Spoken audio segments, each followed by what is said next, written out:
السلام عليكم ورحمة الله. بسم الله الرحمن الرحيم. الحمد لله رب العالمين. اللهم صل على محمد وعلى آل محمد كما صليت على إبراهيم وعلى آل إبراهيم. اللهم بارك على محمد وعلى آل محمد كما باركت على إبراهيم وعلى آل إبراهيم إنك حميد مجيد. ബഹുമാന്യരായ സഹോദരി സഹോദരന്മാരെ, സാധാരണ നമ്മൾ കൂടാറുള്ള മാസത്തിലെ സംഗമത്തിൽ ഈ മാസത്തെ സംഗമത്തിലാണ് നമ്മളുള്ളത്. നേരത്തെ പറഞ്ഞതുപോലെ പെരുന്നാളും മറ്റുള്ള ആഘോഷങ്ങളൊക്കെ കഴിഞ്ഞു. ഇപ്പോൾ സ്കൂൾ തുറക്കലുമായി ബന്ധപ്പെട്ട അതിൻ്റെ പെടാപ്പാടിലായിരിക്കും രക്ഷിതാക്കളൊക്കെ. യൂണിഫോം വാങ്ങണം അല്ലേ, അതുപോലെ തന്നെ വാട്ടർ ബോട്ടിൽ വേണം, ബാഗ് വേണം, ഇതിനൊക്കെ കാശ് കണ്ടെത്തണം. എങ്ങനെ എവിടെ നിന്ന് ഇതൊക്കെ ലഭ്യമാവുമെന്ന ചിന്ത രക്ഷിതാക്കളെ അലട്ടുന്ന ഒരു കാലഘട്ടമാണ്, ഒരു സമയമാണ്.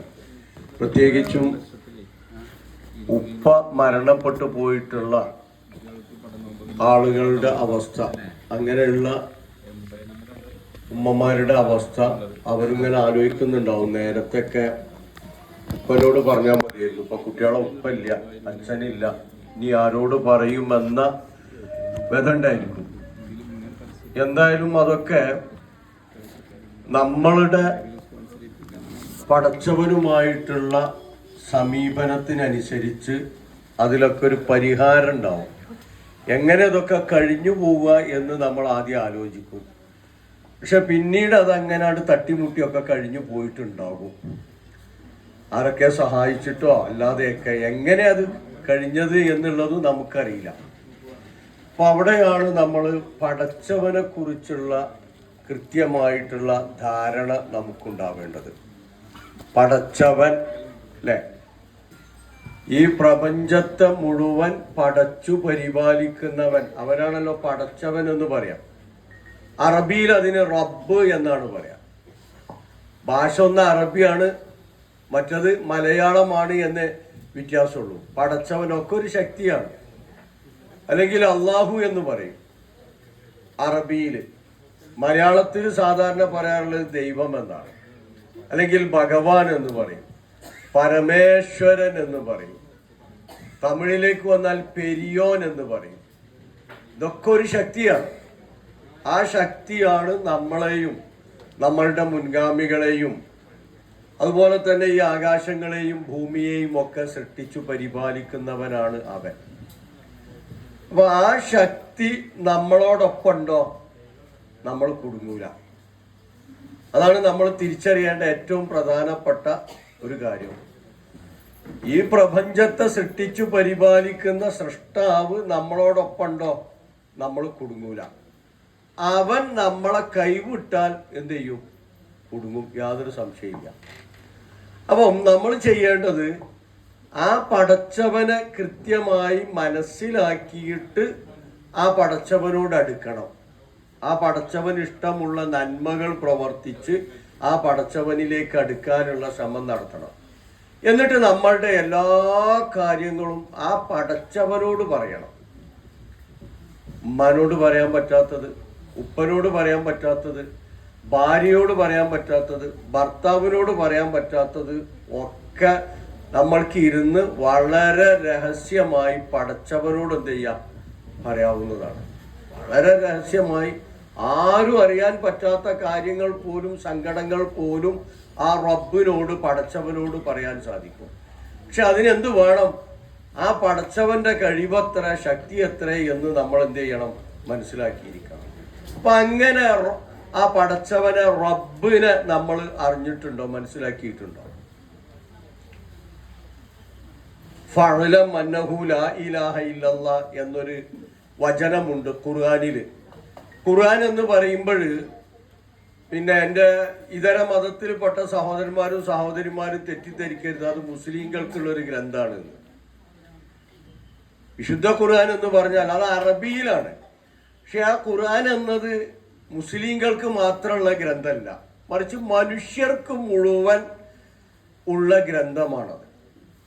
ഹുദൽ ലിന്നാസ് എന്നാണ് അതിനെ ആ ഗ്രന്ഥം തന്നെ പരിചയപ്പെടുത്തിയിട്ടുള്ളത് ജനങ്ങൾക്കുള്ള മാർഗദർശനമാണ്. അപ്പൊ നമ്മളെ സൃഷ്ടിച്ച ആ സൃഷ്ടാവിനെ നമ്മൾ എങ്ങനെ അറിയണം, ആ സൃഷ്ടാവുമായിട്ടുള്ള നമ്മളുടെ ബന്ധം എങ്ങനെയായിരിക്കണം, നമ്മളുടെ മാതാപിതാക്കളുമായിട്ടുള്ള ബന്ധം എങ്ങനെയായിരിക്കണം, മക്കളും മാതാപിതാക്കളും തമ്മിലുള്ള ബന്ധം എങ്ങനെയായിരിക്കണം, അയൽവാസികളോട് എങ്ങനെയാണ് സമീപിക്കേണ്ടത്, ഇങ്ങനെ നമ്മളുടെ ജീവിതത്തിൽ നിത്യജീവിതത്തിൽ നാം പാലിക്കേണ്ട ഒരുപാട് മര്യാദകൾ അത് മുഹമ്മദ് മുസ്തഫ സല്ലല്ലാഹു അലൈഹി വസല്ലമ എന്ന് പറയുന്ന അന്തിമ പ്രവാചകനിലൂടെ നമുക്ക് വേണ്ടി ദൈവം തമ്പുരാൻ തന്നിട്ടുള്ളതാണ്. അപ്പൊ ഖുർആനിൽ പറഞ്ഞു എന്ന് പറഞ്ഞാൽ സഹോദരിമാർ തെറ്റിദ്ധരിക്കേണ്ടതില്ല, അത് ഇവിടെ മുസ്ലിങ്ങൾക്ക് മാത്രമുള്ളതാണ് എന്ന് അല്ല, അത് മുഴുവൻ ജനങ്ങൾക്കുള്ളതാണ്. അപ്പൊ ആ പരിശുദ്ധ ഖുർആൻ ദൈവത്തിന്റെ വചനങ്ങളാണത്. അപ്പൊ അതിൽ റബ്ബിനെ പരിചയപ്പെടുത്തിയിട്ടുണ്ട്. 5 കാര്യങ്ങൾ ചെയ്യാൻ കഴിയുന്നവനാണ് ദൈവം, അള്ളാഹു എന്നതാണ്. 5 കാര്യങ്ങൾ എന്ന് പറഞ്ഞാൽ ഇപ്പം നിങ്ങൾക്കൊക്കെ അറിയായിരിക്കും, സൂറത്തുൽ അഅ്ല എന്ന് പറയുന്ന ഒരു അധ്യായമുണ്ട്. സബ്ബിഹിസ്മ റബ്ബിക്കൽ അഅ്ല അല്ലദീ ഖലഖ ഫസവ്വ വല്ലദീ ഖദ്ദറ ഫഹദ വല്ലദീ അഖ്റജൽ മർഅ ഫജഅലഹു സാഅൻ നഹവ. ഇവിടെ സീറ്റ് ഉണ്ട് കേട്ടോ, ഉള്ളിൽ ഈ സൈഡിൽ സീറ്റ് ഉണ്ട്, 2 സീറ്റൊക്കെ ഒഴിവ്. അവിടെ അല്ലേ, അവിടെ സീറ്റില്ലേ? എന്താണ് സബ്ബിഹ് ഇസ്മ റബ്ബിക്കൽ അഅ്ല എന്ന, അത്യുന്നതനായ നിന്റെ സൃഷ്ടാവിനെ നീ എന്ത് ചെയ്യണം? പുകഴ്ത്തണം എന്ന. അപ്പൊ സൃഷ്ടാവ് എന്ന് പറഞ്ഞാൽ മുസൽമാന്റെ സൃഷ്ടാവ്, ഹിന്ദുവിന്റെ സൃഷ്ടാവ്, ജൈനന്റെ സൃഷ്ടാവ്, അല്ലെങ്കിൽ സിഖുകാരന്റെ സൃഷ്ടാവ്, അങ്ങനൊന്നുമില്ല. മനുഷ്യർ ഈ പ്രപഞ്ചത്തെ മുഴുവൻ സൃഷ്ടിച്ചു പരിപാലിക്കുന്ന സൃഷ്ടാവിനെ നീ പുകഴ്ത്തണമെന്ന്. എന്നിട്ട് ആരാണ് റബ്ബ്, സൃഷ്ടാവ്, പടച്ചവൻ എന്ന് പരിചയപ്പെടുത്തുകയാണ്. ഒന്ന് അല്ലദീ ഖലഖ, അവൻ സൃഷ്ടിച്ചവനാണ്. ഫസവ്വ, എന്നിട്ട് അവൻ സംവിധാനിച്ചിട്ടുണ്ട്. മൂന്നാമത്തേത് വല്ലദീ ഖദ്ദറ, കാര്യങ്ങളൊക്കെ നിർണയിച്ചവനാണ് അവൻ. ഫഹദ, നാലാമത്തേത് അവൻ വഴി കാണിച്ചു തന്നിട്ടുണ്ട്. 5 സംഹരിക്കാൻ കഴിവുള്ളവനാണ് അവൻ. അഥവാ ആ സംഹാരത്തെക്കുറിച്ച് അവിടെ എടുത്തു പറഞ്ഞിട്ടുള്ളത് മറ്റൊരു രീതിയിലാണ്. ഒന്ന് അപ്പുറത്തേക്ക് ഇരുന്നിർത്താളി, നിങ്ങളൊന്നാണ്ട് ഇരുന്നിർത്താളി, നമ്മുടെ ഇരിക്കാലോ, അല്ലേ? സൗകര്യം അല്ലേ? ബുദ്ധിമുട്ടില്ലല്ലോ, അവിടെ ഇരിക്കാനോ ബുദ്ധിമുട്ടുണ്ടാവും ഇല്ലല്ലോ. സദസ്സിൽ വിശാലത ഉണ്ടാക്കി കൊടുക്കുക എന്നുള്ളത് നമ്മളുടെ ഒക്കെ എല്ലാവരുടെയും ബാധ്യതയാണ്. എങ്കിൽ പടച്ചവൻ നമുക്ക് ജീവിതത്തിൽ വിശാലത നൽകുന്ന, സദസ്സിൽ വിശാലത നൽകുക. നമ്മൾ ചിലപ്പോൾ ഒരു ഫാനിന്റെ കാറ്റോ എന്തെങ്കിലുമൊക്കെ ആലോചിച്ചിട്ടായിരിക്കും നമ്മളെ സീറ്റിൽ തന്നെ ഇരിക്കണേ. പക്ഷെ കുറ്റം പറയാനല്ല കേട്ടോ. അപ്പം നേരെ മറിച്ച് ഒരാൾ വന്നാൽ ഒന്ന് അപ്പുറത്തേക്ക് നീങ്ങിയിരുന്ന് നമ്മൾ വിശാലത നൽകിയാൽ പടച്ചവൻ, ദൈവം നമുക്ക് ജീവിതത്തിൽ വിശാലത നൽകുന്നത്. അതെങ്ങനെയാണ് നമുക്കറിയാൻ പറ്റൂല. നമ്മൾ വിചാരിക്കാത്ത രീതിയിൽ എന്ത് ചെയ്യും, നമ്മളുടെ ജീവിതത്തിൽ ദൈവം ഇടപെടും. അപ്പൊ അതാണ്. ഇപ്പൊ ബസ്സിലൊക്കെ കയറി 2 ആൾക്കാണ് അല്ലേ, 2 ആൾക്ക് ഇരിക്കേണ്ട സീറ്റ് ആയിരിക്കും. അപ്പോഴായിരിക്കും ഒരു കുട്ടീനെ ആയിട്ട് വേറൊരു ഒരു അമ്മ കയറിയിട്ടുണ്ടാവും. അമ്മ കയറുമ്പോൾ നമ്മള് സീറ്റാണ്ട് ഒഴിഞ്ഞു കൊടുക്കാൻ നമുക്ക് മടി ഉണ്ടാവും. എന്നാലോ ഒന്ന് അഡ്ജസ്റ്റ് ചെയ്തിട്ട് ഇവിടെ നിന്ന് ഇരുന്നോളി എന്ന് പറഞ്ഞാൽ അത് അവർക്കും കൂടി ഒരു സൗകര്യം ചെയ്തു കൊടുക്കല. അതാണ് ആ വിശാലത. അങ്ങനെ നമ്മളൊന്ന് സൗകര്യം ചെയ്തു കൊടുത്താൽ, ഇനി ഒന്നുമില്ലെങ്കിൽ ആ കയ്യിലുള്ള കുട്ടീനോട് വാങ്ങി ആ കുട്ടീനോട് എന്നാണ് ഞാൻ മടി വെച്ചോളാം എന്ന് പറഞ്ഞു, എന്നാലും ഒരു ആശ്വാസമായി. ആ ഒരു വിശാലത നൽകുക എന്ന് പറഞ്ഞാൽ നമ്മളുടെ ജീവിതത്തിൽ പടച്ചവൻ, പ്രപഞ്ചനാഥ ഇടപെട്ടിട്ട് നമ്മൾക്ക് ജീവിതത്തിൽ വിശാലത നൽകുന്ന പറഞ്ഞിട്ടുണ്ട്. അപ്പം റബ്ബ്, പടച്ചവൻ എന്ന് പറഞ്ഞാൽ 5 കാര്യങ്ങൾ ചെയ്യുന്നവനാണ്. സൃഷ്ടിച്ചു, സംവിധാനിച്ചു, നിർണയം നടത്തി, വഴി കാണിച്ചു, അതോടൊപ്പം തന്നെ സംഹരിക്കാനും കഴിയുന്നവൻ. ഈ 5 കാര്യം ചെയ്യാൻ സാധിക്കുന്നവനെ ദൈവമാവും. 5 കാര്യം ചെയ്യാൻ കഴിയണം. സൃഷ്ടിച്ചാൽ പോരാ, സംവിധാനിക്കണം, നിർണയം നടത്തണം, വഴി കാണിച്ചു തരണം, എന്നിട്ടോ ഒരു വേള സംഹരിക്കാനും കഴിയുന്നവൻ. അപ്പൊ നമ്മളുടെ സൃഷ്ടിപ്പിനെ കുറിച്ച് വല്ലപ്പോഴൊക്കെ നിങ്ങൾ ആലോചിച്ച് നോക്കിയിട്ടുണ്ടോ? ആലോചിച്ച് നോക്കിയിട്ടുണ്ടോ? എത്ര വയസ്സായിപ്പോ? 35 വയസ്സ്. 35 കൊല്ലം മുമ്പ് എവിടെ? ഇനി 50 വയസ്സായി, 40 വയസ്സായില്ല, 20 വയസ്സായി, 60 വയസ്സായി. ശരി, ഈ വയസ്സ് നമ്മളെപ്പോഴാ കണക്കൂട്ടണേ? അപ്പൊ ഈ 35 കൊല്ലം മുമ്പ് എവിടെ? ഈ 35 വയസ്സ് എങ്ങനെയാണ് നമ്മൾ കണക്കൂട്ടിയത്? നമ്മളുടെ മാതാവിന്റെ വയറ്റിൽ നിന്ന് നമ്മൾ പുറത്തേക്ക് വന്നതാണ് നമ്മളെ ഡേറ്റ് ഓഫ് ബർത്ത് ഇല്ലേ? അവിടെ മുതലാണ് നമ്മൾ എന്ത് ചെയ്യുന്നത്? വയസ്സ് കണക്കൂട്ടുന്നത്. അപ്പൊ 35 കൊല്ലം മുമ്പ് എവിടെയാണ് എന്ന് ഇവരോട് ചോദിച്ചാൽ മറുപടി എന്താവണം?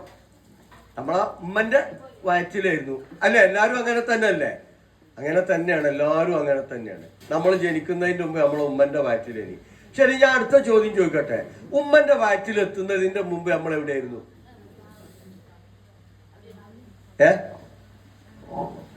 എന്താ നിങ്ങളും ഉണ്ടാക്കണേ?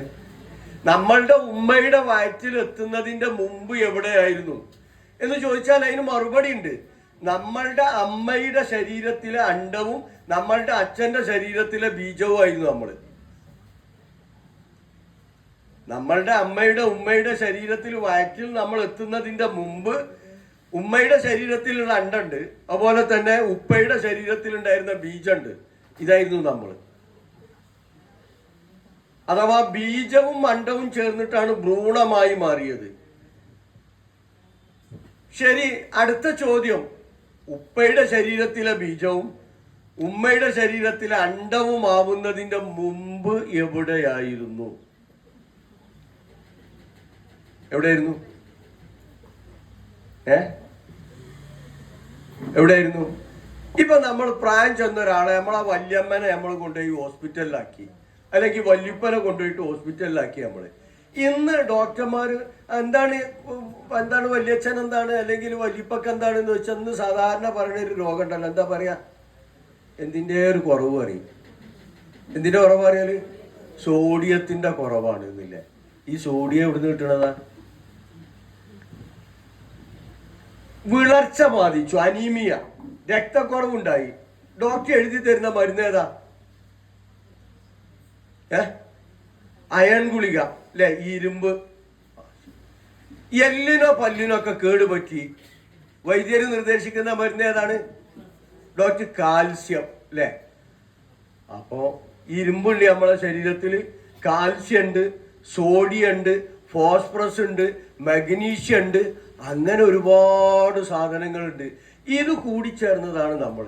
കെമിസ്ട്രി ഒക്കെ പഠിച്ച ഒരു കെമിസ്റ്റ്, രസതന്ത്രജ്ഞൻ, അയാളുടെ അടുക്കൽ ചെന്നിട്ട് എന്നൊന്ന് വിഭജിക്കുക എന്ന് പറഞ്ഞാൽ അയാൾ പറയും ഇത്ര ഇരുമ്പ്, ഇത്ര സോഡിയം, ഇത്ര കാൽസ്യം, ഇത്ര മഗ്നീഷ്യം, ഇത്ര ഫോസ്ഫറസ് എന്ന് പറഞ്ഞിട്ട് ഇങ്ങനെ വിഭജിക്കും.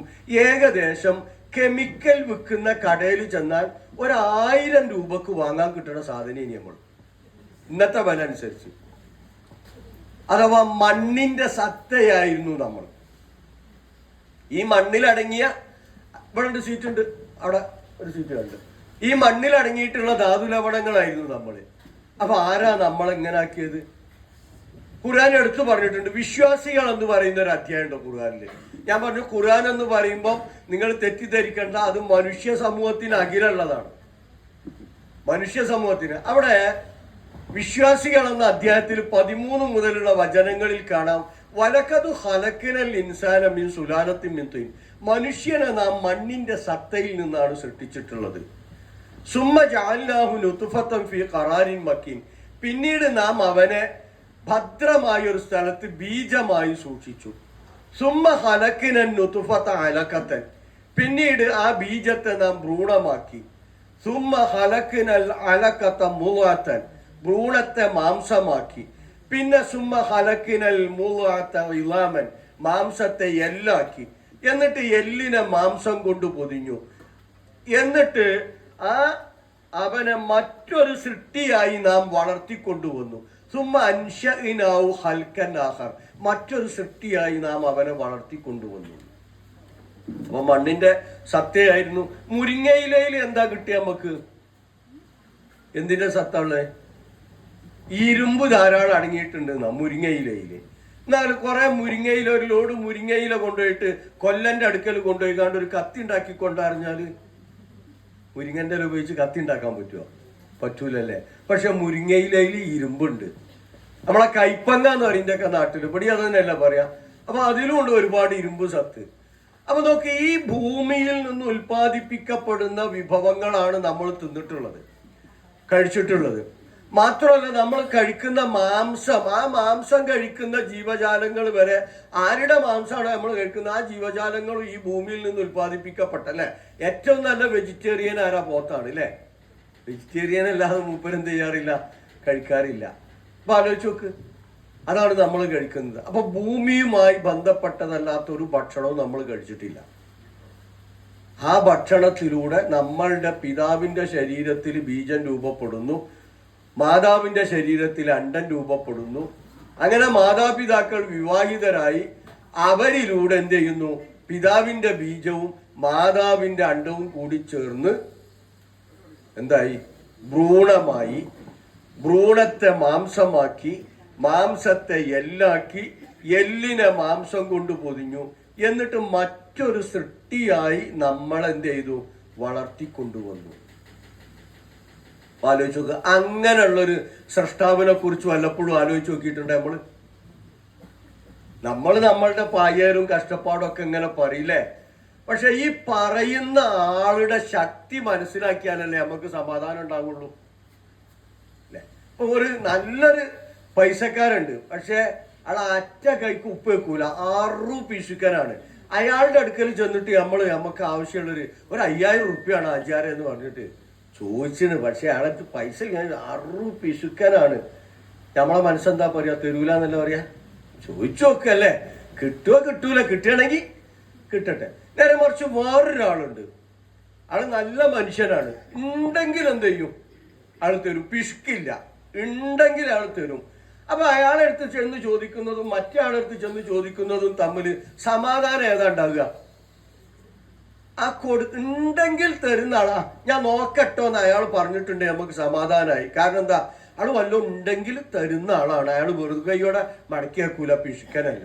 അപ്പൊ നമുക്ക് ആരോടാണോ നമ്മൾ നമ്മളുടെ കാര്യങ്ങൾ ചോദിക്കുന്നത്, ആ ചോദിക്കുന്നവനെ കുറിച്ച് നമ്മൾ കൃത്യമായി അറിഞ്ഞിരിക്കണം. അപ്പോഴാണ് നമുക്ക് എന്തുണ്ടാവുക, മനസ്സമാധാനം ഉണ്ടാവുക. കാരണം ഞാൻ ചോദിച്ചത് എല്ലാറ്റിനും കഴിവുള്ള ആളോടാണ്. അപ്പൊ നമ്മൾ എല്ലാവരും ചോദിക്കാറുള്ളത് ഈ റബ്ബിനോടാണ്. ഭഗവാനെ എന്ന് വിളിക്കും, ദൈവമേ എന്ന് വിളിക്കും, പരമേശ്വര എന്ന് വിളിക്കും, അല്ലാ എന്ന് വിളിക്കും, അർഹമുറാഹിമീനെ എന്ന് വിളിക്കും. ഒക്കെ അറബിയാണ്, മലയാളമാണ്, അല്ലെങ്കിൽ സംസ്കൃതമാണ് എന്ന് വ്യത്യാസമുള്ള ഒരൊറ്റ ശക്തിയാണ്. അത് ഈ പ്രപഞ്ചത്തെ സൃഷ്ടിച്ചു പരിപാലിക്കുന്ന ആ സൃഷ്ടാവ്, ആ സൃഷ്ടാവിനെ കൃത്യമായിട്ടൊന്ന് മനസ്സിലാക്കി നോക്ക്. ഇപ്പൊ നമ്മളുടെ സൃഷ്ടിപ്പന്നെ എടുത്തു നോക്കൂ നിങ്ങൾ അല്ലേ. ഉമ്മന്റെ വയറ്റിൽ എത്ര ദിവസം കടന്നു നമ്മള്? 9 മാസം. ദിവസം പറഞ്ഞരി, ഏറി വന്നാൽ 280 ദിവസം. ഏറി വന്നാൽ 280 ദിവസം. 280 ദിവസത്തിലധികം പോയാൽ എന്ത് ചെയ്യുന്നറിയോ, പ്ലാസന്റയുടെ മറുപിള്ളയുടെ പ്രവർത്തനം നിൽക്കും.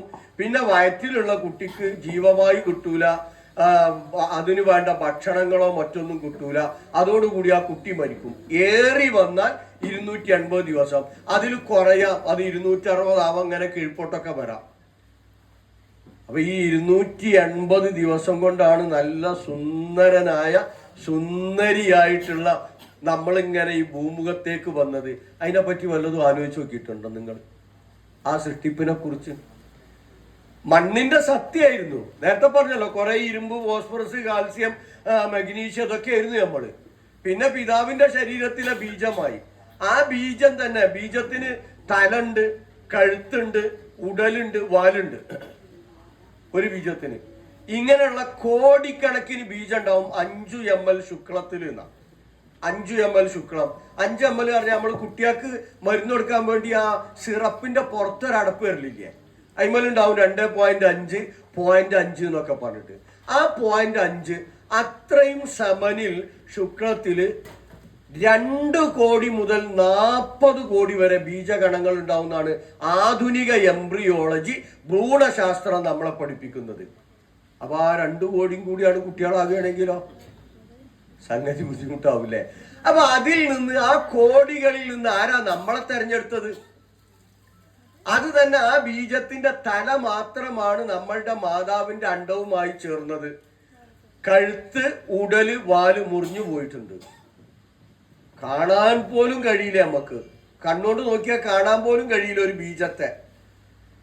അപ്പൊ അത്രയും നിസാരമായിരുന്ന, കാണാൻ കഴിയാത്ത അതിൽ നിന്ന് 280 ദിവസമായപ്പോഴേക്കും തലച്ചോറ് രൂപപ്പെടുത്തി, കാത് രൂപപ്പെടുത്തി, കണ്ണ് രൂപപ്പെടുത്തി, ശ്വസന പ്രക്രിയ രൂപപ്പെടുത്തി, അതുപോലെ തന്നെ ഭക്ഷണം കഴിക്കാനുള്ള സംവിധാനം രൂപപ്പെടുത്തി, ബാലൻസ് ക്രമീകരിച്ചു. ഒരു ചാണിലാണ് ഇപ്പൊ അത് പറഞ്ഞു കേട്ടോ ഈ സംഗതികളൊക്കെ. പിന്നെ എങ്ങനെ ഇങ്ങോട്ട് എടുത്തു നോക്കും നിങ്ങൾ.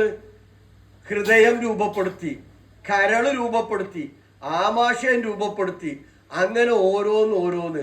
ആരാണ് ഈ 280 ദിവസം കൊണ്ട് മണ്ണിലെ സത്തയായിരുന്ന ഈ ധാതു ലവണങ്ങളെ ഈ രീതിയിൽ രൂപപ്പെടുത്തിയത്? ആലോചിച്ച് നോക്കിയിട്ടുണ്ടോ? അവനാണ് അള്ളാഹു, അവനാണ് ദൈവം, അവനാണ് പടച്ചവൻ, അവനാണ് പെരിയോൻ. അപ്പൊ ആ പെരിയോനോടാണ് നമ്മൾ പറയുന്നത്. ആ പെരിയോനോടേ പറയാൻ പാടുള്ളൂ. സൃഷ്ടിച്ചു, സംവിധാനിച്ചതിനെ കുറിച്ച് ആലോചിച്ച് നോക്കിയിട്ടുണ്ടോ? കാണിച്ചു കേട്ടോ, അല്ലേ? ഇങ്ങനെയല്ലേ പറയുള്ളൂ. ശരിയാക്കി കളയുന്നു ഇങ്ങനെ ആരെങ്കിലും പറയലുണ്ടോ? പറയോ? നടുവേരിൽ വിളിച്ചിട്ട് കാണിച്ചു തരടാന്ന് അറിയലുണ്ടോ? ഇതിങ്ങനെ തന്നെയല്ലേ ഈ ചൂണ്ട്? അപ്പൊ ആരാ ഇങ്ങനെ സംവിധാനിച്ച? ഇതിന് ചൂണ്ടുവരൽ തന്നെ സംവിധാനിച്ച ആരാ? എന്നാലോ ഇത് ലൈക്ക് അടിക്കാൻ ഉപയോഗിക്കലുണ്ടല്ലേ? എന്നാ ഇതില്ലെങ്കിലോ? പിടുത്തം മുറുകണമെങ്കിൽ എന്ത് വേണം? പെരുവിരൽ വേണമല്ലേ, തള്ളവിരൽ വേണം. അപ്പൊ ആരാ? ആലോചിച്ച് നോക്ക് ഇതിങ്ങനെ രൂപപ്പെടുത്തിയത്. JCB ഇങ്ങനെ മാന്തണത് ഇങ്ങനെ നമ്മൾ നോക്കിക്കൂല്ലേ? JCB വന്നിട്ട് ഇങ്ങനെ മാന്തി പൊളിക്കണേ. അപ്പൊ അതിന്റെ മുമ്പ് നമ്മളെടുത്തുണ്ടല്ലോ അത്, അല്ലേ? ആലോചിച്ച് നോക്ക്. ഈ മടക്കും ഭക്ഷണമൊക്കെ ഇങ്ങനെ കുഴക്കാതെ ഇങ്ങനെ ഒടിഞ്ഞു മുറിഞ്ഞ് കിട്ടൂലെന്നുണ്ടെങ്കിൽ ആലോചിച്ച് നോക്കിയാട്ടെ. അപ്പൊ ആരാ ഇതിങ്ങനെ സംവിധാനിച്ചത്? നിങ്ങൾ ആലോചിച്ച് നോക്കിയിട്ടുണ്ടോ? സൃഷ്ടിച്ചു, സംവിധാനിച്ചു, ഓരോന്നിനും നിർണയം നടത്തി കൊടുത്തിട്ടുണ്ട്, ഓരോന്നും നിർണയം നടത്തിയിട്ടുണ്ട്. നമ്മളുടെ ശരീരത്തിലെ ഓരോ അവയവങ്ങളുടെയും ദൗത്യം എന്താണ് എന്ന് നിർണയിച്ചു കൊടുത്തിട്ടുണ്ട്. ആരാ? നമ്മളാ നിർണയിച്ചു കൊടുത്തത്? ആണോ? അല്ല, നമ്മളെ സൃഷ്ടിച്ചപ്പം തന്നെ ദൈവം നിർണയിച്ചു കൊടുത്തിട്ടുണ്ട്. അതിന് വേണ്ട വഴി കാണിച്ചു കൊടുത്തിട്ടുണ്ട്. ഒരു വേള സംഹരിക്കാനും കഴിയും, അല്ലേ? രാമേട്ടൻ മരിച്ചു, അല്ലെങ്കിൽ മോമാക്ക മരിച്ചു. ഓ മരിച്ചു അല്ലേ? ഓ രാമേട്ടന് ചെറിയ കുട്ടികളുണ്ട്, മോമാക്കാക്ക് ചെറിയ കുട്ടികളുണ്ട്, ഇനി എപ്പോഴാണാവാം അല്ലേ? കബറടക്കം എപ്പോഴാണാവാം അല്ലേ എന്ന് ചോദിക്കും. അത്രയല്ലേ ചോദിക്കുള്ളൂ. അതിൻ്റെ അപ്പുറം പിന്നെ നമുക്ക് പങ്കെടുക്കാൻ പറ്റുന്നുണ്ടെങ്കിൽ പങ്കെടുക്കും, അല്ലേ? എന്നാൽ രാമേട്ടൻ കൊല്ലപ്പെട്ടു, മേമാക്ക കൊല്ലപ്പെട്ടു. മേമാക്കാൻ ആരോ കൊന്നണമല്ലോ, രാമേട്ടൻ ആരോ കൊന്നണമല്ലോ എന്ന് പറഞ്ഞാൽ പിന്നെന്തായി? പ്രശ്നമായില്ലേ? പിന്നെ പോലീസ് സ്റ്റേഷനിലേക്ക് മാർച്ചായി, ആക്ഷൻ കമ്മിറ്റി രൂപീകരിച്ചു. കാരണം ഈ കൊലയാളികളെ കണ്ടെത്തണം. രണ്ടും മരിച്ചാലും കൊല്ലപ്പെട്ടു എന്ന് പറഞ്ഞാലും രണ്ടും ഒന്ന് തന്നെയല്ലേ? ജീവൻ പോയിട്. പക്ഷേ മരിച്ചു എന്ന് പറഞ്ഞപ്പോൾ ഒരു പ്രശ്നമില്ല. അതിന്റെ കാരണം എല്ലാവരും വിശ്വസിക്കുന്നു മനുഷ്യരെ, അത് ജാതിയോ മതമോ വർഗമോ വർണ്ണമോ നോക്കാതെ സംഹരിക്കാൻ കഴിവുള്ള ഒരു ശക്തിയുണ്ട്, ഇല്ലേ? സംഹരിക്കാൻ, മരിപ്പിക്കാൻ കഴിവുള്ള ഒരു ശക്തിയുണ്ട്. അവനാണ് ദൈവം, അവനാണ് അള്ളാഹു, അവനാണ് പടച്ചവൻ. അപ്പൊ അവന് സംഹരിക്കാൻ കഴിയുള്ളവൻ, അല്ലെ? ഞാനൊരു 10-20 വാഴ വെച്ചിരുന്നു. ഒരു ദിവസം നേരം പുലർന്ന് വാഴയിലേക്ക് പോയി നോക്കുമ്പോൾ ഒക്കെ രാത്രി ഉണ്ടായ കാറ്റിൽ എന്ത് ചെയ്തിട്ടുണ്ട്? ഒക്കെ പടിഞ്ഞാട്ട് കുമ്പിട്ട് ഇങ്ങനെ നിൽക്കുന്നുണ്ട്, അല്ലേ? ഒക്കെ മുറിഞ്ഞിട്ടുണ്ട്. ഇൻഷൂർ ചെയ്തില്ലെങ്കിൽ കൃഷി ഓഫീസറെ വിളിച്ചെടുത്തി കാണിച്ചു കൊടുക്കും. അതിന്റെ അപ്പുറം എന്തെങ്കിലും ചെയ്യാണ്ടോ? ഇല്ല, ചെയ്യാനില്ല. എന്നാ ശരി, രാവിലെ ചെന്നപ്പോണ്ട് ആ വാഴക്കാരോ വെട്ടിയിട്ടിട്ടുണ്ട്. അടങ്ങിക്കുക ഇല്ല, പോലീസിൽ പരാതി കൊടുക്കൂലേ? പ്രശ്നമാക്കും. കാരണം എൻ്റെ വാഴ വെട്ടിയിടാൻ ആർക്കും എന്തില്ല, അവകാശമില്ല, അധികാരമില്ല. ഓലെ പിടിക്കണം. എന്നാലും മറ്റേതോ വെട്ടിട്ടത് ഒടിഞ്ഞതും രണ്ടും വാഴ നശിച്ചിണ്. മറ്റേത് നശിച്ചിട്ട് നമ്മൾ ചോദ്യം ചെയ്യാൻ പോയോ? ആരാധി ചെയ്തത്? അത് ഇന്നലത്തെ കാറ്റിലായതാണ്. അതിന്റെ കാറ്റിനയച്ച് ഇതൊക്കെ സംഹരിക്കാൻ കഴിവുള്ള ഒരുത്തനുണ്ട്. അവനോട് ചോദ്യം ചെയ്യാൻ ഒരാൾക്കും സാധിക്കുകയില്ല. അല്ലെ? അപ്പൊ സൃഷ്ടിച്ച് സംവിധാനിച്ചു നിർണയം നടത്തി വഴി കാണിച്ച് ഒരു വേള സംഹരിക്കാനും കഴിവുള്ളവനാണ് നമ്മൾ ആരാധിക്കുന്ന, നമ്മൾ പ്രാർത്ഥിക്കുന്ന, നമ്മളുടെ നേർച്ചകളും വഴിപാടുകളും അർച്ചനകളും ഒക്കെ നമ്മൾ അർപ്പിക്കുന്ന ആ ഏകനായ പടച്ചവൻ. ആ ഏകനായ പടച്ചവനോട് മനസ്സറിഞ്ഞു സങ്കടം പറയാൻ സാധിച്ചിട്ടുണ്ടോ? മനസ്സറിഞ്ഞു പറയണം. കൈയിങ്ങനെ ചൂടാക്കിയിട്ട് കിട്ടട്ടെ പറഞ്ഞിട്ട് ഒരു ടേബിളും തെമ്പി പോന്നാ പോരാ. മനസ്സറിഞ്ഞു പറയണം. ആ റബ്ബിനെ തൃപ്തിപ്പെടുത്തിയിട്ട് പറയണം. ഇല്ലേ? നമ്മളെന്നെ ഒരാൾക്ക് വല്ലതും കൊടുക്കുകയാണെങ്കിൽ ഇല്ലേ, ഒരു 4 മക്കളുണ്ട് നമുക്ക് നൂട്ടിക്കാം. ആ മക്കള് നമ്മളോട് വന്നിട്ട് ചോദിക്കുന്നതിന്റെ രീതി അനുസരിച്ച് നമ്മൾ എന്ത് ചെയ്യാം? കൊടുക്കുക. ചിലര് ആ മാക്സിന്റെ ഒക്കെ പിടിച്ചുകാണ്ട് ഇങ്ങനെ അമ്മ അമ്മ അമ്മ അമ്മ എന്ന് അറിഞ്ഞുകാണ്ട് ഇങ്ങനെ സോപ്പിട്ട് ചോദിച്ചു അല്ലേ? ചോദിച്ചാൽ എന്നെ ചോദിക്കും. ഒരൊട്ടക്കാണ്ട് ചോദിച്ചിട്ട് കിട്ടിയിട്ടില്ലെങ്കിൽ ഞങ്ങൾ നിങ്ങളെ പണി നോക്കി അറിഞ്ഞിട്ട് അവിടെ പോകും. ആർക്കാ കൊടുക്കുക? ആ പിന്നാലെ കൂടുന്നവനെ എന്ത് ചെയ്യുള്ളൂ? കൊടുക്കുള്ളൂ. കാരണം വേറിട്ടോണുള്ള കരയുന്ന കുട്ടിക്ക് എന്ത് പാല്, കരയാത്ത കുട്ടിക്ക് പാല് കിട്ടാൻ കുറച്ച് പണിയാണ് ഇല്ലേ? അത് കരച്ചിലൊന്നും ഇല്ലല്ലോ, അതിന് വിശക്കുണ്ടാവില്ല, അവിടെ കടന്നോളൂ എന്ന് പറഞ്ഞാൽ അടുത്ത പണിക്ക് നീങ്ങും അമ്മ ഉമ്മ അല്ലേ? സ്വന്തം കുട്ടിയാണ്, എന്നാലും എന്താ അതിന് കുറച്ച് കഴിഞ്ഞിട്ട് കൊടുക്കാം. നേരെ മറിച്ച് കേപ്പൂന്ന് അറിയണമെങ്കിലോ അപ്പൊ നമ്മളെന്ത് ചെയ്യണം? കരഞ്ഞുകൊണ്ടേയിരിക്കണം. ആരുടെ മുമ്പിൽ? നാട്ടുകാരുടെ മുമ്പിലല്ല, ആചാര മുമ്പിലല്ല, അച്ഛന്റെ മുമ്പിലല്ല, വേറുള്ള പൗരപ്രമുഖന്മാരുടെ മുമ്പിലല്ല. ആരുടെ മുമ്പിൽ? മറ്റാരും കാണാതെ പടച്ചവന്റെ മുമ്പിൽ, പ്രപഞ്ചത്തെ അഖിലവും സൃഷ്ടിച്ചു പരിപാലിക്കുന്ന, നമ്മെ സൃഷ്ടിച്ചു പരിപാലിക്കുന്ന, സംഹരിക്കാൻ കഴിവുള്ള ആ റബ്ബിന്റെ മുമ്പിൽ കരയണം. അങ്ങനെ കരഞ്ഞു ചോദിക്കലുണ്ടോ? ചോദിക്കണം. ഒറ്റയ്ക്ക് ഇരുന്ന് ചോദിക്കണം നമ്മളുടെ കാര്യങ്ങൾ. അങ്ങനെ ചോദിച്ചാൽ ആ റബ്ബ് ഒരിക്കലും എന്ത് ചെയ്യൂല? നമ്മളുടെ കൈകൾ തട്ടിമാറ്റൂല. റബ്ബിനെ പരിചയപ്പെടുത്താൻ വേണ്ടി വിശുദ്ധ ഖുർആൻ പറയുന്നുണ്ട്, വൈദാ സഅലക ഇബാദി അന്നി, എന്റെ അടിമ എന്നെ കുറിച്ച് താങ്കളോട് ചോദിച്ചാൽ നീ പറഞ്ഞു കൊടുക്കണം, ഫഇന്നി ഖരീബ്, ഞാൻ അവരുടെ സമീപസ്ഥനാണ് എന്ന് പറഞ്ഞു കൊടുക്കണം. എന്താ? ഫഇന്നി, ഒരാളുടെ രഹസ്യവും പരസ്യവും എല്ലാം അറിഞ്ഞു, മനസ്സിൽ മറച്ചു വെക്കുന്നത് അറിഞ്ഞ്, കണ്ണിന്റെ കട്ടുനോട്ടം പോലും അറിഞ്ഞ് ഞാൻ അവന്റെ സമീപസ്ഥനാണ്. അത്രയും കൃത്യമായി എൻ്റെ അടിമകളെ കുറിച്ച് എനിക്ക് എന്ത് ചെയ്യാം? അറിയാം. അപ്പം ദൈവം നമ്മളെ സദാ നിരീക്ഷിച്ചു കൊണ്ടിരിക്കുന്നു എന്ന ബോധം നമുക്കുണ്ടാവണം. അപ്പൊ അതുകൊണ്ട് തന്നെ ദൈവത്തിന് തൃപ്തിയില്ലാത്ത കാര്യങ്ങൾ ചെയ്യാൻ പാടുണ്ടോ? ഇല്ല. കളവ് പറയൽ ദൈവത്തിന് ഇഷ്ടമില്ലാത്ത കാര്യമാണ്. ചതിക്കൽ ദൈവത്തിന് ഇഷ്ടമില്ല. അനീതി കാണിക്കൽ ദൈവം ഇഷ്ടപ്പെടാത്തതാണ്. വഞ്ചന ദൈവത്തിന് ഇഷ്ടമില്ലാത്തതാണ്. അതുപോലെ മറ്റുള്ളവരോട് ഉപദ്രവം കാണിക്കുക, ദുൽമ ചെയ്യുക ദൈവം ഇഷ്ടപ്പെടാത്തതാണ്. അപ്പൊ ആ ദൈവം ഇഷ്ടപ്പെടാത്ത ഒരു കാര്യവും നമ്മളുടെ ജീവിതത്തിൽ ഉണ്ടാവരുത്. എന്നാൽ നമ്മളുടെ സത്യം പറയുക, നീതി പാലിക്കുക, ധാർമ്മിക ബോധം നിലനിർത്തുക, സൽസ്വഭാവിയാവുക, അങ്ങനെ ഓരോന്നും ദൈവത്തിന് ഇഷ്ടമുള്ള, അപ്പൊ ആ അള്ളാഹുവിന് ഇഷ്ടമുള്ള കാര്യങ്ങൾ ചെയ്ത് ആ അള്ളാഹുവിന്റെ മുമ്പിൽ കരഞ്ഞു പറയാൻ സാധ്യമായിട്ടുണ്ടോ? അപ്പൊ അള്ളാഹ് നമ്മളെ സൃഷ്ടിച്ചവനാണ്. ശരി, നമ്മളെ സൃഷ്ടിച്ചവെന്നൊന്നും പറഞ്ഞപ്പോ നമുക്ക് അത്ര പെട്ടെന്ന് ഓടിയിട്ടില്ല. നിങ്ങളെ തലച്ചോറ് കണ്ടിടോ? ആരെങ്കിലും കണ്ടിടോ? കോഴിന്റെ തലച്ചോറ് കണ്ടിട്ടുണ്ടാവും ചിലപ്പോ അല്ലേ? അല്ലെങ്കിൽ നാൽക്കാലികളെ കറുത്തിട്ടുണ്ടെങ്കിൽ അവയുടെ തലച്ചോറ് കണ്ടിട്ടുണ്ടാവും. ശരി, നമ്മുടെ തലച്ചോറിന് എത്ര ഭാഗമുണ്ട്? +1 പഠിക്കുന്ന ആരെങ്കിലും ഉണ്ടോ ഈ കൂട്ടത്തിൽ? മക്കൾ ആരെയുണ്ടോ? +2 പഠിക്കണോ, സയൻസ് എടുത്ത് പഠിക്കണ ആരെങ്കിലും ഉണ്ടോ? നിങ്ങളും പോയിട്ടുണ്ടാവുമല്ലോ സ്കൂളിലൊക്കെ. തലച്ചോറിന് എത്ര ഭാഗമുണ്ട്? കേട്ടില്ല?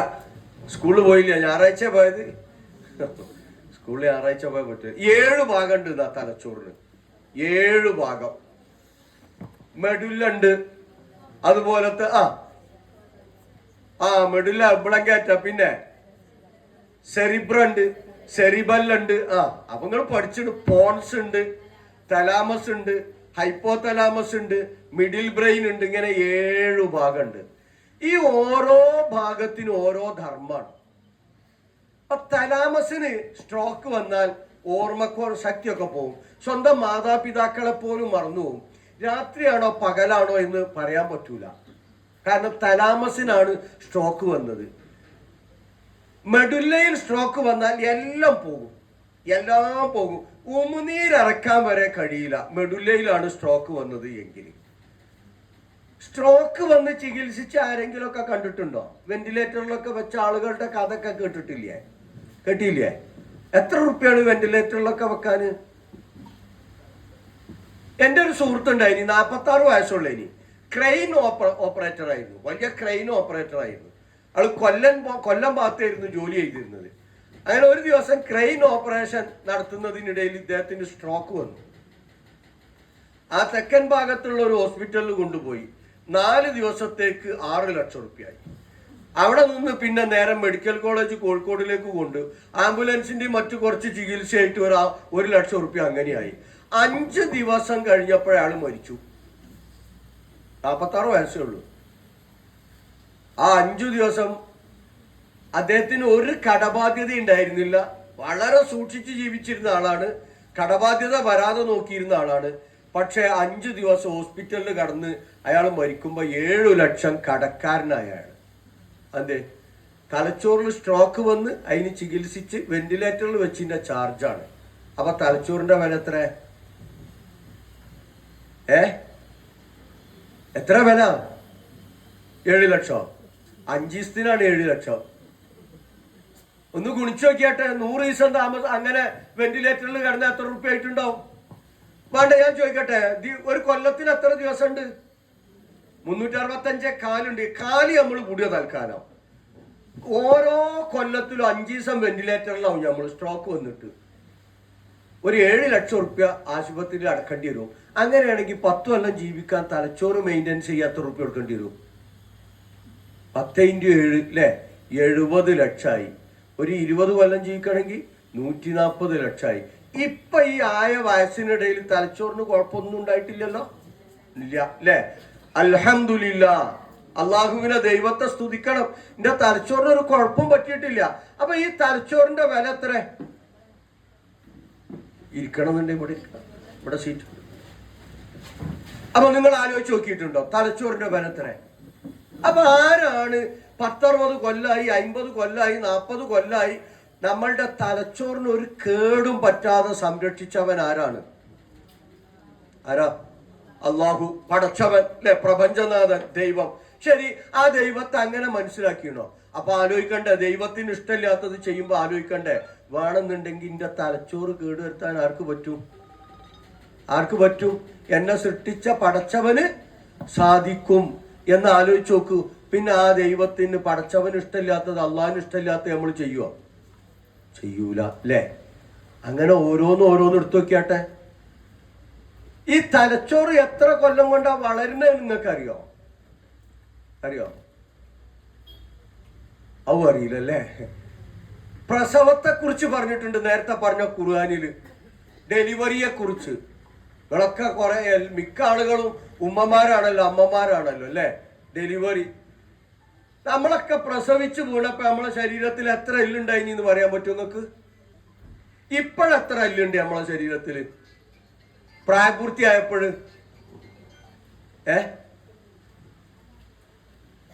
ആർക്കും ഓർമ്മയില്ല? പാണ്ടിക്കാടെത്തി എന്നുള്ള വിവരമാണ് നിങ്ങൾ പറഞ്ഞില്ല. ആയിക്കോട്ടെ, കുഴപ്പമില്ല. ഞാൻ എല്ലിന്റെ എണ്ണം പറയാണ്. 206 എല്ല നമ്മളെ ശരീരത്തിൽ ഇപ്പോൾ ഉള്ളത്. പ്രായപൂർത്തിയായ ഒരാളുടെ ശരീരത്തിൽ 206 എല്ലുണ്ട്. എന്നാലോ പ്രസവിച്ച് വീണപ്പോ നമ്മളുടെ ശരീരത്തിൽ 350-ലധികം എല്ലുണ്ടായി. അപ്പൊ എത്ര എല്ല കൂടുതൽ? പ്രസവിച്ച സമയത്ത് നമ്മളെ തലയോട്ടി 7 കഷ്ണമായിരുന്നു. ശരീരത്തിന്റെ ഓരോ ഭാഗവും ഒടിച്ചു മുറിച്ചിട്ടിരുന്നു. ആര്? പടച്ചവൻ, ദൈവം തമ്പുരാൻ, ഭഗവാൻ, പരമേശ്വരൻ, പെരിയോൻ, അള്ളാഹു, റഹ്മാൻ ഒക്കെ ഒടിച്ചു മുറിച്ചിട്ട്. തലയോട്ടി 7 കഷ്ണം. ഇപ്പൊ ഒരാളെ പിടിച്ചിട്ട് 7 കഷ്ണാക്കിയാലോ ഒമ്പിനോൻ ജീവിക്കുക? പിന്നെ എന്നേത് ഒന്നായത്? എന്തിനത് 7 കഷ്ണാക്കിയത്? സുഖപ്രസവം നടക്കുമായിരുന്നില്ല. തലയോട്ട് ഇങ്ങനെ ഉറച്ചതാണെങ്കിൽ സുഖപ്രസവം നടക്കൂല. എല്ലാരും വയറ് കീറി പുറത്തെടുക്കേണ്ടി വരും. ശരിയല്ലേ?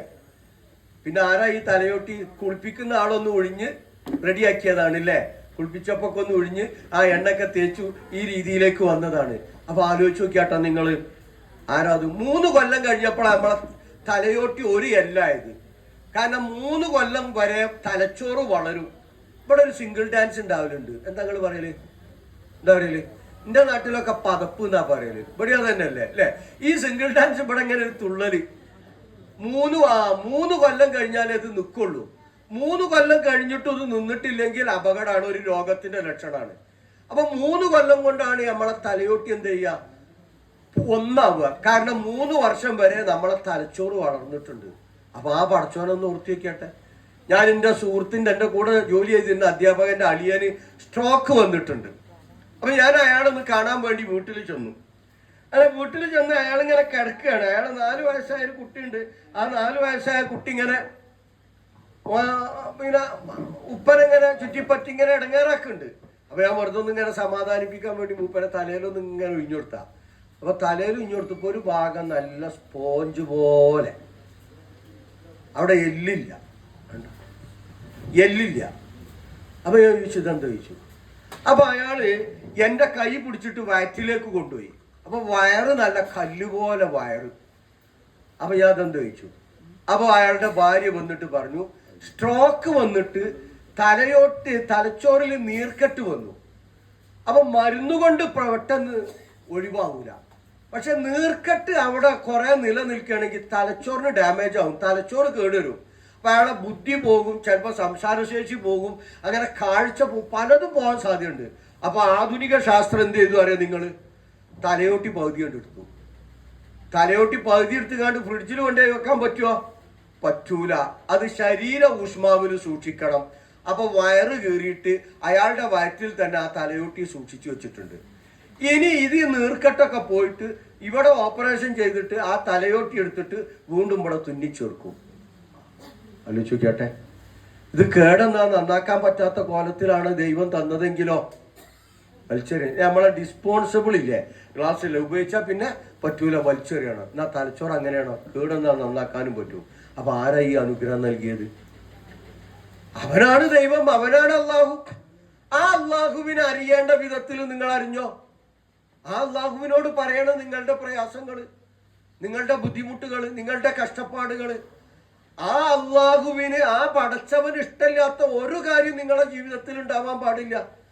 അപ്പോൾ ആ പടച്ചവൻ നമ്മളുടെയൊക്കെ ജീവിതത്തിൽ ഇടപെടും.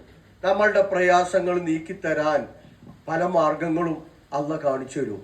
അത് ചിലപ്പം ഈ വലിയ അരി വരുന്നവരൊക്കെ പോസ്റ്റ്മാന്റെ പണി നടക്കുന്നത്. പോസ്റ്റ്മാന്റെ അടുത്ത് കത്ത് കിട്ടിയാലും ചെയ്യും, വിതരണം ചെയ്യൂലേ, അല്ലാതെ മൂപ്പര് കത്ത് എഴുതിക്കാണ്ട് കൊടുക്കൂലല്ലോ ജോലി നിലനിർത്താൻ വേണ്ടിയിട്ട്. അവിടുന്ന് കത്ത് വന്നാൽ അഡ്രസ് ഉള്ളവന് എത്തിച്ചു കൊടുക്കും. അപ്പൊ നിങ്ങളുടെയൊക്കെ ആരുടെയൊക്കെയോ പ്രാർത്ഥനയുടെ ഫലമായി ആരൊക്കെയോ കുറെ ഫണ്ട് കൊടുത്ത് അങ്ങനെ കുറെ അരി, അതുപോലെ തന്നെ ബാക്കിയുള്ള കുറച്ച് കിറ്റുക്കുള്ള സാധനമൊക്കെ ആയി പോസ്റ്റ്മാന്റെ പണി അവരെടുക്കുന്നത്. അപ്പൊ നിങ്ങൾ ഈ റബ്ബുമായി എത്രമാത്രം ബന്ധപ്പെട്ട് നിൽക്കുന്നുണ്ടോ അതിനനുസരിച്ചായിരിക്കും ഇവിടെ വിഭവങ്ങൾ ഉണ്ടാകുക. നിങ്ങൾ പഠിച്ചവനോട് നന്നായി പറഞ്ഞാൽ പഠിച്ചോ അതിനനുസരിച്ച് ഇടപെടും നിങ്ങളുടെ ജീവിതത്തിൽ. അങ്ങനെ ഉണ്ടോ? ഞാൻ ചോദിക്കട്ടെ, നിങ്ങൾ ഖുർആനൊക്കെ വായിക്കുന്നവരാണോ? നമ്മളെ ഇവരെ സഹോദരിമാരുടെ അടുത്ത് ചിലപ്പോൾ ഖുർആൻ ഉണ്ടായിക്കൊള്ളണമെന്നില്ല, പക്ഷെ നിങ്ങളുടെ അടുത്തൊക്കെ ഖുർആനൊക്കെ ഉണ്ടല്ലോ. ഈ പരിശുദ്ധ ഖുർആൻ എന്നുള്ളത് ദൈവത്തിന്റെ വചനമാണ്. ആ ദൈവത്തിന്റെ വചനം നമ്മളുടെ അടുക്കലുണ്ടായിട്ട് വായിച്ചിട്ടില്ലെങ്കിൽ, കരളിനെ കുറിച്ചൊക്കെ കേട്ടിട്ടില്ല നിങ്ങൾ? കരളിന്റെ വില എത്ര പറയാൻ പറ്റുമോ? നമ്മളെ കരളിന്റെ വില, പോത്തിന്റെ കരളല്ല, ലിവറിന്, അതല്ല ഞാൻ പറഞ്ഞത്. നമ്മളെ കരളിന്റെ വില എത്ര പറയാൻ പറ്റുമോ? നിങ്ങൾ കേട്ടിട്ടുണ്ടാവുമല്ലോ, ഈ പാട്ടിയും പിടിച്ചിട്ട് അങ്ങാടിയിലൊക്കെ കരൾ, ഇന്ന ആളുടെ കരൾ മാറ്റിയേക്കാം, ഇന്ന ആളുടെ കിഡ്നി മാറ്റിയേക്കാം, പിരിവാണ് അറിഞ്ഞാണ്ട് ഇങ്ങനെ ജീപ്പിലൊക്കെ ആയിട്ട് ഓരോ നാട്ടിൽ നിന്ന് വന്ന് നമ്മളെ നാട്ടിൽ പിരിക്കും. 50 ലക്ഷം രൂപ വേണം കരൾ മാറ്റിയേക്കണമെങ്കിൽ. ആലോചിച്ച് നോക്കിയിട്ടുണ്ടോ? അപ്പൊ നമ്മളെ കരളിന്റെ വില എത്രയാണ്? 50 ലക്ഷം. ഒരാൾക്കും ഒരു കുഴപ്പമില്ലല്ലോ. ആരായി കുഴപ്പമില്ലാതെ ഇതുവരെ നമ്മളെ കരളിനെ സംരക്ഷിച്ചത്? ഈ കരളിന്റെ വിലയല്ല ട്ടോ 50 ലക്ഷം. നമ്മളെ കരൾ അടിച്ചുപോയി എങ്കിൽ നമുക്ക് പറ്റിയ ഒരു കരളിന്റെ കഷ്ണം ആരെങ്കിലും തന്നാൽ അത് നമ്മളുടെ ശരീരത്തിൽ തുന്നിപ്പിടിപ്പിക്കാൻ ഹോസ്പിറ്റലിൽ കൊടുക്കേണ്ട ചാർജാണ് എന്ത്? 50 ലക്ഷം. തുടർ ചികിത്സക്ക് ലക്ഷങ്ങൾ വേറെ വേണം. അപ്പം ആ ദൈവം നമ്മളോട് കാണിച്ച കാരുണ്യം ഒന്ന് ആലോചിച്ച് നോക്കിയാട്ടെ നിങ്ങള്. നമ്മളിങ്ങനെ മേപ്പെട്ട് നോക്കിയിട്ടുണ്ടോ, ഓ ആചാർക്ക് എന്ത് സുഖം, നല്ല വാഹനം, നല്ല വീട്, നല്ല ശമ്പളം, ഉഷാർ അല്ലേ. നമ്മളെ കാര്യം നമുക്ക് അതൊന്നുമില്ല അല്ലേ. നമ്മളിങ്ങനെ കീപ്പെട്ട് നോക്കി. പക്ഷെ നമ്മൾ ആലോചിച്ചിട്ടുണ്ടോ, നമ്മളെ തലച്ചോറ്, നമ്മളുടെ കണ്ണ്, നമ്മളുടെ കാത്, നമ്മളുടെ കരള്, നമ്മളുടെ കിഡ്നി, നമ്മളുടെ ആമാശയം, ഇതൊക്കെ ഒരു കേടും പറ്റാതെ ഇതുവരെ സംരക്ഷിച്ചവനാര്? ആ റബ്ബ്. അപ്പൊ ആ റബ്ബിനോട് ബാക്കിയുള്ള സംഘടനകൾ പറയണം. ആരെങ്കിലും കിഡ്നി പേഷ്യൻസ് ഉണ്ടോ ഈ കൂട്ടത്തിൽ? ഉണ്ടോ? കുടുംബത്തിൽ ആരെങ്കിലും ഉണ്ടോ? ഡയാലിസ് ചെയ്യുന്നവരുണ്ടോ കുടുംബത്തിൽ? ആരാണ്? ഭർത്താവ്. എത്ര റുപ്യ ഡയാലിസിന്? 2000 റുപ്യ ആവും ഇല്ല. ഒരു ഓട്ടോറിക്ഷ വിളിച്ച് പോകണം, ബസ്സിൽ തൂങ്ങി പിടിച്ച് പോകാൻ പറ്റൂല. രണ്ടാളുണ്ടായാലും ഒരു 2 എണ്ണക്കടിയും ചായ ഒക്കെ പാടെ കുടിച്ചിട്ട് 2000 റുപ്യ ആവും ഇല്ലേ. അത് ഭർത്താവ് കിഡ്നി പേഷ്യൻ്റ് ആണ്. പടച്ച തമ്പുരാൻ എത്രയും പെട്ടെന്ന് ശിഫ നൽകി അനുഗ്രഹിക്കുമാറാണ്. ആലോചിച്ച് നോക്ക്, ഈ എത്ര ദിവസം കൂടുമ്പോൾ ഒന്നരാടം ചെയ്യും. ആഴ്ചയിൽ എത്ര ദിവസം? 3 ദിവസം ചെയ്യണം. അപ്പൊ 2000 റുപ്യ ആകുമ്പോൾ ആഴ്ചയിൽ എത്ര റുപ്യായി? 6000 റുപ്യായി. അതൊരു മാസത്തിൽ 4 ആഴ്ച ആകുമ്പോ എത്ര റുപ്യായി? 4 6 24,000 റുപ്യായി. ശല്ലേ? ഈ 24,000 റുപ്യ വെച്ച് ഒരു വർഷത്തേക്കൊന്ന് കൂട്ടി വെക്കട്ടെ, എത്ര റുപ്യായി? ലക്ഷങ്ങൾ കടന്നു അല്ലേ. എന്തിന്? ഡയാലിസ് ചെയ്യാൻ ഞാൻ വെള്ളം കുടിക്കാൻ പറ്റുക? പറ്റൂല അല്ലെ. കട്ടൻ ചായ ഇഷ്ടം പോലെ കുടിക്കാൻ പറ്റുക? പറ്റൂല അല്ലെ. അപ്പുറത്തും ഉണ്ടോണ്ട് അല്ലേ, പറ്റൂല. കാരണം നാളെ 6 മണിക്ക് ഡയാലിസ് ചെയ്യണം. ആശുപത്രിയിൽ കൊടുക്കേണ്ട 2000 റുപ്യ ഇന്ന് രാത്രി 10 മണിയായിട്ടും കയ്യിൽ കിട്ടിയിട്ടില്ലെങ്കിൽ എന്തേ കാരം? ബേജാറാവും. നോക്കണ ഭാര്യയാണ്, ഭാര്യനെ നോക്കുന്ന ഭർത്താവാണെങ്കിൽ ഭർത്താവിനെ നോക്കുന്ന ഭാര്യക്കാണെങ്കിൽ, മാതാപിതാക്കളെ നോക്കുന്ന മക്കളാണെങ്കിൽ മക്കളെ നോക്കുന്ന മാതാപിതാക്കളാണെങ്കിൽ നാളെ 6 മണിക്ക് ഡയാലിസ് ചെയ്യണം. ഡയാലിസ് ചെയ്തിട്ടില്ലെങ്കിൽ എന്താ വരിക? ശ്വാസം മുട്ട് വരും. ശ്വാസം കിട്ടൂല. നമ്മളെ മൂക്കൊന്ന് അടച്ചാലുള്ള പ്രയാസം നമുക്കറിയാം. ശ്വാസം മുട്ട് വരും. കുറച്ച് കഴിഞ്ഞാൽ മരിക്കും. കാരണം എന്താ? രക്തത്തിലൊക്കെ വെള്ളം കയറിയിട്ടുണ്ട്, നീര് കയറിയിട്ടുണ്ട്. ഇതൊക്കെ ഒന്നായിട്ട് വലിച്ചെടുക്കണം ശരീരത്തിൽ നിന്ന്. പിസ്റ്റുല എവിടെയുള്ളത്? ഇപ്പോ കൈമലി പിസ്റ്റുല. ആദ്യം പിസ്റ്റുല കൊടുക്കുക എവിടെ അറിയങ്ങള്? ഈ കഴുത്തില് ഇവിടെ കൊടുക്കുക. കാരണം ശരീരത്തിലുള്ള രക്തം മുഴുവൻ വലിച്ചെടുക്കും. എന്നിട്ട് ആ വലിച്ചെടുത്ത രക്തം ശുദ്ധീകരിച്ച് പോരാത്തതും കൂടി കൂട്ടിയിട്ടാണ് കയറ്റണം. ഇത് കയറ്റിയിട്ടില്ലെങ്കിൽ, ഒന്നരാടത് ചെയ്തിട്ടില്ലെങ്കിൽ ഈ കുപ്പിയിൽ ഒരു പൂതി തീരോളം, ദാഹം തീരോളം വെള്ളം വെറുതെ കിട്ടിയാലും കുടിക്കാൻ പറ്റൂല. അപ്പൊ കിഡ്നിന്റെ വില എത്ര? ലക്ഷങ്ങളാണ് കിഡ്നിയുടെ വില. ശരി, അൽഹംദുലില്ലാ. അങ്ങനെ ഓർത്തിട്ടുണ്ടോ? നമ്മളെ കിഡ്നിക്കൊന്നും പടച്ചോത് വരെ യാതൊരു തകരാറും പറ്റിയിട്ടില്ലല്ലോ. ആ റബ്ബിനെ അറിഞ്ഞിടോ നിങ്ങൾ? ആ റബ്ബിനെ മനസ്സിലാക്കിയിട്ടുണ്ടോ? അപ്പൊ ഞാൻ അവസാനിപ്പിക്കുകയാണ്. അപ്പൊ അങ്ങനെയുള്ളവൻ റബ്ബ് ആരാ? നമ്മളുടെ ജീവവായുവിന്റെ കണക്ഷൻ എവിടെ? ആരെടുത്താ? അദാനിയാ തരണേ? അല്ല, നമ്മളെ ഗ്യാസും കുറ്റി തരുന്ന കമ്പനിയാ തരണേ? ഒരു ഗ്യാസും കുറ്റി കിട്ടാൻ വൈകിയ എന്തേ കാര്യം നമ്മളെ അവസ്ഥ? അപ്പൊ നമ്മളുടെ ഓക്സിജന്റെ കണക്ഷൻ ആരെടുത്താ? പടച്ചോന്റെ അടുത്തില്ലേ? അല്ലേ? ഏതെങ്കിലും കമ്പനിയാണോ തരണേ? പ്രധാനമന്ത്രിയാണോ തരണേ? മുഖ്യമന്ത്രിയാണോ? അല്ല. ജീവവായുവിന്റെ കണക്ഷൻ റബ്ബിന്റെ അടുത്താ. അവിടെ നമ്മളെ വാഴ്വാണ്ട് കൂട്ടിയാൽ ഒരുപാട് ആയിരക്കണക്കിന് ആളുകൾ ഉള്ളടുത്ത് ഒരാൾ കുഴഞ്ഞു വീണാണ് മരിച്ചു. അതിന്റെ അർത്ഥം എന്താ? അയാളുടെ ഓക്സിജന്റെ കണക്ഷൻ പടച്ചോൻ ചെയ്തു, കൂട്ടി കഴിഞ്ഞു. എന്റെ കോട്ട തീർന്നിട്ടുണ്ട് അല്ലേ. നമ്മളെ ഗ്യാസും കുറ്റിയാണ് തീർന്നപ്പോ തീ എങ്ങനെ അണഞ്ഞു പോയില്ലേ. ബേജാറായിപ്പോ എവിടുന്നാ കിട്ടുക? എന്നാലോ ഈ ജീവവായുവിന്റെ കണക്ഷനെ കുറിച്ച് വല്ലപ്പോഴും ആലോചിച്ചിടോ? ജീവജലത്തെ കുറിച്ച് ആലോചിച്ചിട്ടുണ്ടോ? നമ്മളുടെ ഹൃദയമിടിപ്പ് ആരാ നിയന്ത്രിക്കുന്നത്? അല്ലാഹുല്ലേ. അല്ലെ? നമ്മൾക്ക് വല്ല പങ്കുണ്ടോ ഹൃദയമിടിപ്പ് നിയന്ത്രിക്കുന്നതിൽ? ഇല്ല. അപ്പൊ ആലോചിച്ച് നോക്ക് നിങ്ങള്. ഒരു കണ്ണിന്റെ കാഴ്ച നിലനിർത്താൻ 3 മാസം കൂടുമ്പോൾ 80,000 രൂപയുടെ ഇഞ്ചക്ഷൻ അടിക്കണ സുഹൃത്തുണ്ട് എനിക്ക്.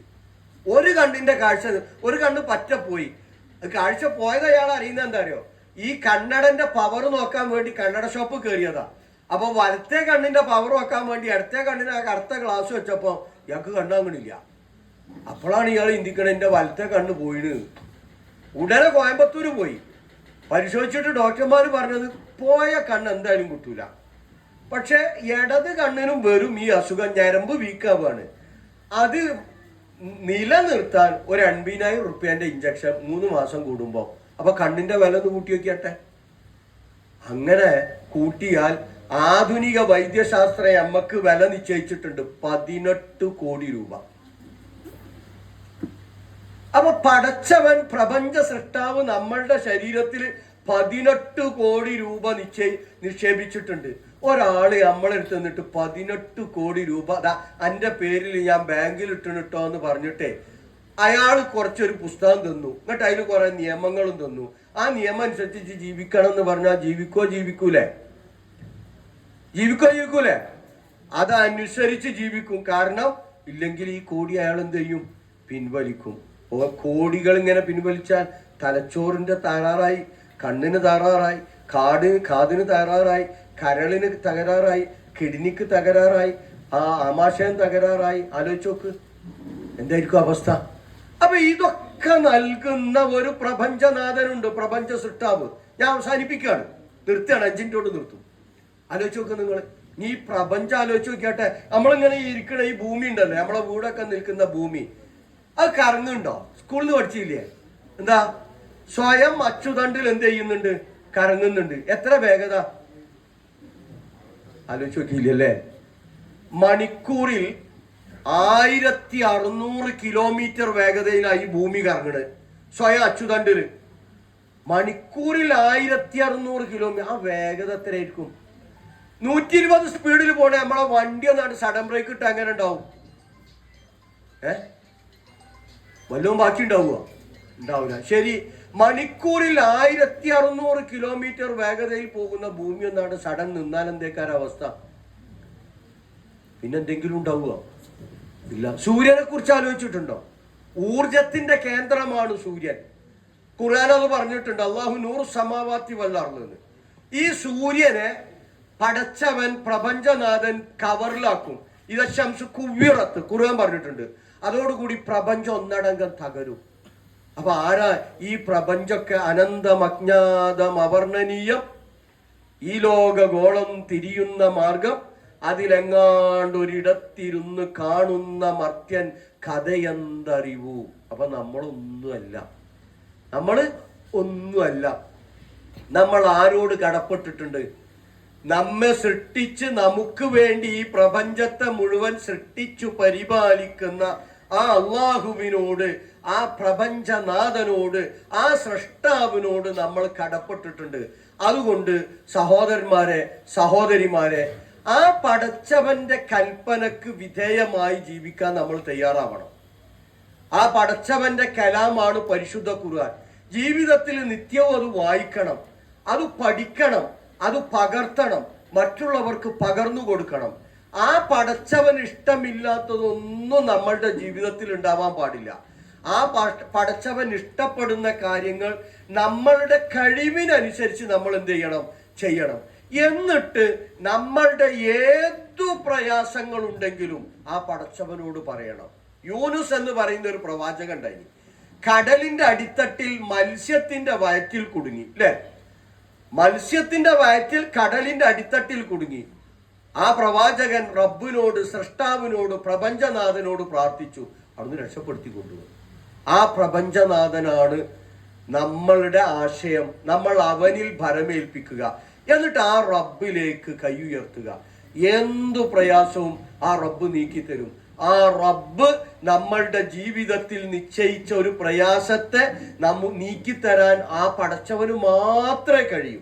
ആ പടച്ചവൻ നമ്മളുടെ ജീവിതത്തിൽ ഒരു അനുഗ്രഹം നിശ്ചയിച്ചിട്ടുണ്ടെങ്കിൽ ആ അനുഗ്രഹത്തെ നമ്മിൽ നിന്ന് തട്ടിമാറ്റാൻ ഒരു ശക്തിക്കും സാധിക്കൂല. നിങ്ങൾ നമസ്കാരം കഴിഞ്ഞിട്ട് ചൊല്ലുന്ന ദിക്റില്ലേ? എന്താണ്? അല്ലാഹുമ്മ ലാ മാനിയ ലിമാ അഅ്തൈത വലാ മുഅ്തിയ ലിമാ മനഅ്ത. പടച്ചവനെ, നീ നൽകിയതിനെ തടുക്കാൻ ഒരു ശക്തിക്കും സാധ്യമല്ല, നീ നൽകിയതിനെ തടയാനും ഒരു ശക്തിക്കും സാധ്യമല്ല. അതുകൊണ്ട് എല്ലാവരുടെയും സൃഷ്ടാവ്, ഈ പ്രപഞ്ചത്തെ മുഴുവൻ സൃഷ്ടിച്ചു പരിപാലിക്കുന്ന മനുഷ്യ കുലത്തിന്റെ മുഴുവൻ ആരാധ്യനായ ആ സൃഷ്ടാവിലേക്ക് അടുക്കുക, ആ സൃഷ്ടാവിന്റെ കൽപ്പനക്ക് വിധേയമായി ജീവിക്കുക. അങ്ങനെ ആ സൃഷ്ടാവിനെ മാത്രം ആരാധിച്ച് പ്രാർത്ഥനകളും വഴിപാടുകളും അർത്ഥനകളും അർച്ചനകളും നേർച്ചകളും ഒക്കെ ആ റബ്ബിലേക്ക് മാത്രം സമർപ്പിച്ച് നമ്മളുടെ എല്ലാ പ്രയാസങ്ങളും നമ്മളുടെ ആവശ്യങ്ങൾ ആ റബ്ബിനോട് പറഞ്ഞാൽ ആ റബ്ബ് നമുക്ക് ഏറ്റവും ഉത്തമമായ സമയത്ത് അതിന് ഉത്തരം നൽകും. യാതൊരു സംശയവുമില്ല. അതുകൊണ്ട് ആ പടച്ചവനെ തിരിച്ചറിഞ്ഞ് ആ റബ്ബിലേക്ക് കൂടുതൽ അടുക്കുക. അങ്ങനെയുള്ള വിശ്വാസികളുടെ കൂട്ടത്തിൽ പടച്ചവനെ നീ ഞങ്ങളെ എല്ലാവരെയും ഉൾപ്പെടുത്തി അനുഗ്രഹിക്കണമേ നാഥാ. ഞങ്ങളിൽ നിന്ന് വന്നുപോയ തെറ്റുകുറ്റങ്ങളെല്ലാം നീ ഞങ്ങൾക്ക് പുറത്തു മാപ്പാക്കി തരണമേ നാഥാ. രോഗം കൊണ്ട് പ്രയാസപ്പെടുന്ന ഞങ്ങളുടെ മാതാപിതാക്കള്, മക്കള്, ഇണകള്, ബന്ധുക്കള്, ഗുരുനാഥന്മാര്, ഞങ്ങൾക്ക് വേണ്ടപ്പെട്ടവർ, ഈ സദസ്സിൽ പങ്കെടുക്കുന്നവർ എല്ലാവരുടെയും രോഗങ്ങളെ നീ പൂർണ്ണമായി ശമനം നൽകി അനുഗ്രഹിക്കണമേ നാഥാ. ജീവിതത്തിൽ എല്ലാവിധ പ്രയാസങ്ങളെയും നീക്കി ആശ്വാസം നൽകണമേ നാഥാ. മരണപ്പെട്ടു പോയവർക്ക് പാപമോചനം നൽകി അവരെ നീ അനുഗ്രഹിക്കണമേ നാഥാ. ഞങ്ങളിൽ നിന്ന് മരണപ്പെട്ടു പോയ ഞങ്ങളുടെ ഇണകളുണ്ട്, അവർക്കെല്ലാവർക്കും നീ മഗ്ഫിറത്തും മർഹമത്തും നൽകി അനുഗ്രഹിക്കണമേ നാഥാ. ഞങ്ങളുടെ പ്രവർത്തനങ്ങളിൽ നീ ഞങ്ങൾക്ക് കൂടുതൽ ഹൈർ, ബർക്കത്ത്, അനുഗ്രഹങ്ങൾ നൽകി നീ ഞങ്ങളെ അനുഗ്രഹിക്കണമേ നാഥാ. റബ്ബന ആതിന ഫിദ്ദുനിയ ഹസന വഫിൽ ആഖിറതി ഹസനത വഖിനാ അദാബന്നാർ.